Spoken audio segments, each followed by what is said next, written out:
Waarabu zamani walisema, ukimkirimu mtu mzuri umemmiliki, kwa sababu kila akikuona akumbuka ule ukarimu wako, anataka kuregesha shukrani.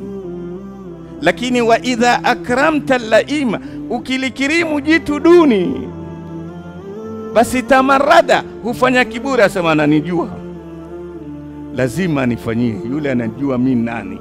Hakumbuki ni wema aliyofanyiwa. Shetani bidii zake zote ulimwenguni, wala tajidu aktharahum shakirin. Na ndiyo Qur'ani ikarikodi katika maisha yetu. Allah akasema, wa qalilun min ibadi ash-shakur, ni wachache katika waja wangu wenye kufanya nini? Kushukuru. Kwa sababu ndiyo mbinu.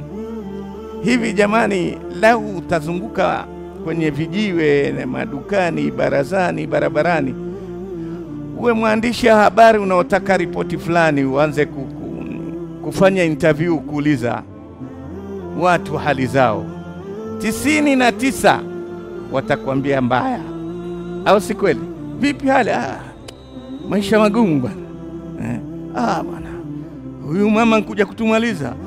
Sijui huyu nani, kule Kenya ukitaja ya kwamba maisha ya Ruto ana maisha kweli? Maisha ya Allah. Lakini shetani ndio fursa yake. Mtu huyu pengine tatizo hana hela, lakini ana afya kama simba. Haioni neema ya afya, macho yake yaona kilomita 7. Haioni neema ya macho, miguu yake yatembea kilomita 2 bila kuchoka. Haioni neema hiyo, mikono yake misuli imemea malimau huku, lakini zote neema hizo hazioni yeye.